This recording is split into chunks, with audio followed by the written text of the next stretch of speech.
Hello my dear friends. मैं आज आप लोगों को ट्रिगोनोमेट्री, जिसे हिंदी में त्रिकोणमिति कहते हैं, इसके बारे में आप लोगों को मैं आज जानकारी देना चाहता हूँ। जैसे ट्रिगोनोमेट्री अर्थात त्रिकोणमिति, तो हम लोग यहाँ पे जानेंगे त्रिकोणमितीय अनुपात के बारे में जानेंगे।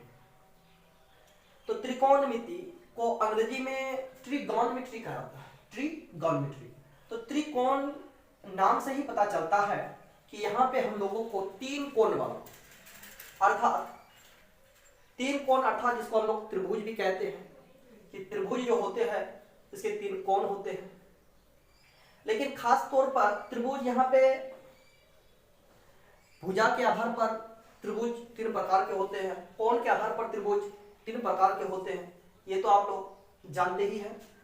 लेकिन यहाँ पे हम लोग ऐसे त्रिभुज के कई प्रकार है, लेकिन खास तौर पर यहाँ पे हम लोग किस त्रिभुज का बात करेंगे, तो यहाँ पे त्रिकोणमिति में खास तौर पर समकोण त्रिभुज के बारे में कहा गया है। तो आइए देखते हैं त्रिकोणमिति के अनुपातों को। अब से यहाँ पे त्रिकोणमिति अनुपात में हम लोग जानेंगे समकोण त्रिभुज को। ये मेरा एक समकोण त्रिभुज है और समकोण एबीसी एक समकोण त्रिभुज है। समकोण त्रिभुज के तीनों भुजाओं के अलग अलग नाम भी है और समकोण त्रिभुज के एक कोण 90 डिग्री का होता है। तो समकोण त्रिभुज की जो तीन भुजाएं यानी कि समकोण त्रिभुज की जो तीन भुजाएं हैं, इसके तीन नाम भी हैं। जैसे कि सबसे लंबी भुजा को हम लोग कहते हैं कर्ण। सबसे लंबी भुजा को हम लोग क्या कहते हैं? कर्ण। और कर्ण को अंग्रेजी में हाइपोटेनस कहा जाता है। हाइपोटेनस, इसलिए कर्ण को जो है x से सूचित किया जाता है। और अगली एक भुजा है, इसको कहा जाता है आधार। आधार को अंग्रेजी में कहते हैं बेस, इसलिए आधार को b से सूचित किया जाता है। अगली भुजा है जिसका नाम है लंब, और लंब को अंग्रेजी में कहते हैं परपेंडिकुलर।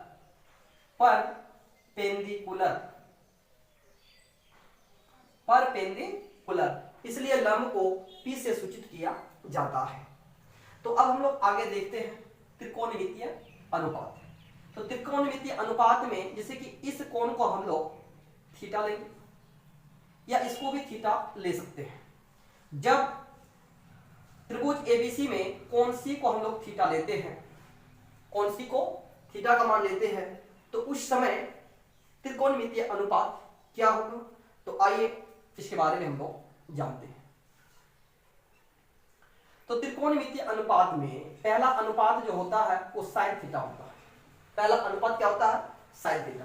तो साइन थीटा बराबर होता है लंब बटे आधार। एक मिनट, लंब बटे कर्ण, यानी कि साइन थीटा बराबर होता है लंब बटे कर्ण। तो लंब बटे कर्ण, तो लंब को अंग्रेजी में परपेंडिकुलर यानी कि p से सूचित करते हैं और कर्ण को हाइपोटेनस यानी कि h, तो p बाय h होगा। अगला जो हमारी त्रिकोणमितीय अनुपात आएगा वो है cos थीटा। cos थीटा बराबर होता है आधार बट्टे कर्ण। आधार बट्टे कर्ण, तो आधार हो गया, आधार को b से सूचित करते हैं और कर्ण को h से। और इसके बाद तीसरा अनुपात है tan थीटा। tan थीटा यानी कि लंब बट्टे कर्ण, लंब बट्टे आधार। tan थीटा जो होता है वो लंब बट्टे आधार होता है, जिसे हम लोग p बट्टे b से सूचित करते हैं। अगली अनुपात आएगा यानी कोसेक थीटा। कोसेक थीटा जो होता है वो साइन थीटा का ऑपोजिट होता है, यानी कि कर्ण बाय लंब यानी कि h by p। Number 5 cos का उल्टा हो जाएगा सेक थीटा। सेक थीटा अनुपात में हो जाएगा इसका यानी कॉस का उल्टा कर्ण बट्टे आधार। यानी कि कर्ण बट्टे आधार यानी कि h/b।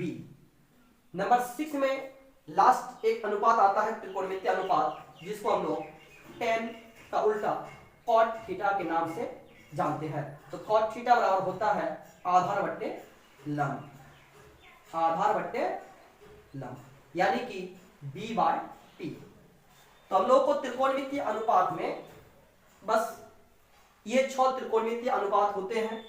तो किसी भी मैथ्स में हम लोगों को इनमें से कोई भी दे सकता है कि यदि tan थीटा का मान 4/5 हो तो अन्य त्रिकोणमितीय अनुपात ज्ञात करें। तो अन्य त्रिकोणमितीय अनुपात ज्ञात करने के लिए हमें ये 6 सूत्र याद रखना बहुत ही जरूरी है। अब इसके बाद हम लोग आगे देखते हैं कि जब हम लोग इस त्रिभुज के बारे में पढ़ते हैं तो इसमें हम लोग पाते हैं जैसे हाइपोटेनस, बेस, परपेंडिकुलर।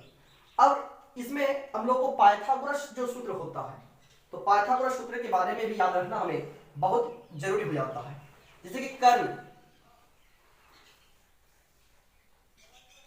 कर्ण बराबर यदि हम लोगों को निकालने के लिए दिया जाए, कर्ण बराबर यानी कि h बराबर होता है √p² प्लस b², यानी कि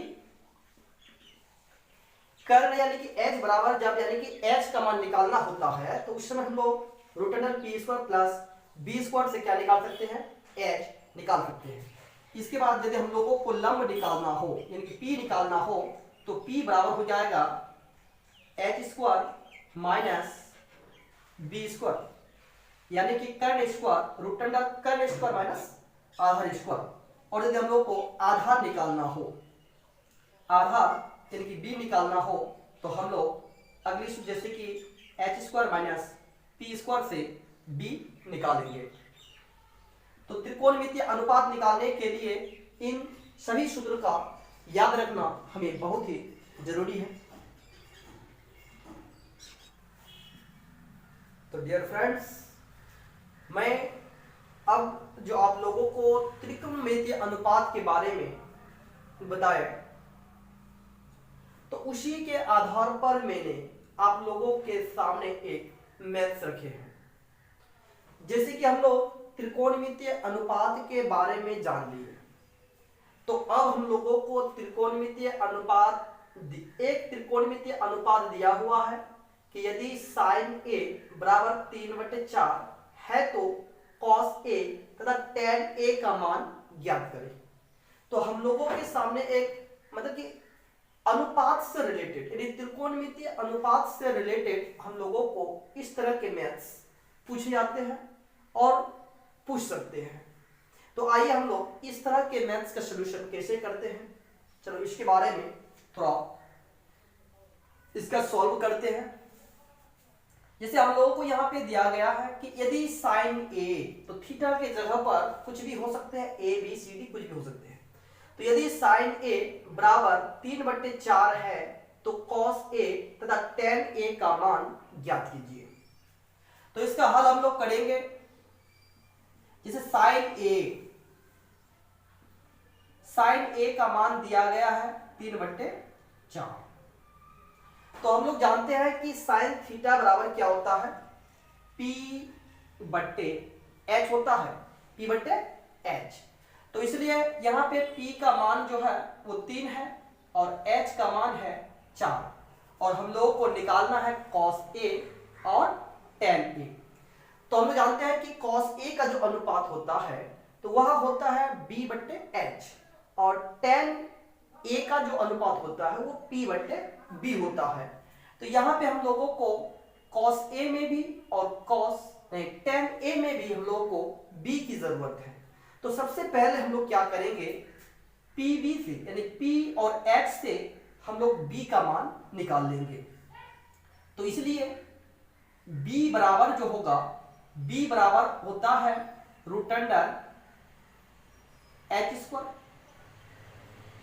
माइनस p²। तो यहाँ पे √h का मान है 4, तो 4 का वर्ग माइनस p का मान है 3, तो 3 का वर्ग, अर्थात h का मान 4, तो 4 का वर्ग 16 माइनस 3 का वर्ग 9। तो तो 16 से 9 को घटाएंगे तो रूट अंडर 7 आ जाएगा, यानी कि b का मान कितना आ गया, रूट अंडर 7।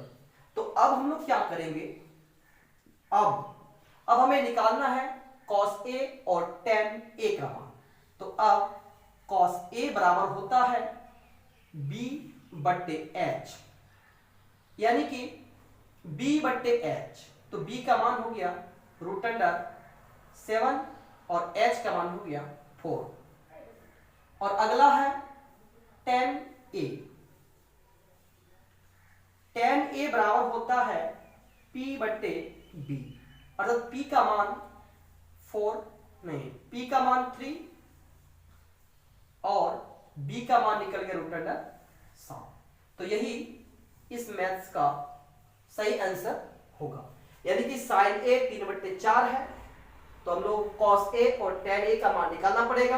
तो cos a का मान निकल गया रूट अंडर 7/4 और tan a का मान निकल गया 3/रूट अंडर 7।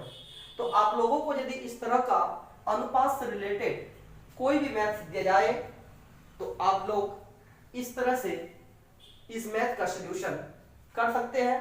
बट आप लोगों को जो है त्रिकोणमितीय अनुपातों को अच्छी तरह से याद रखना पड़ेगा।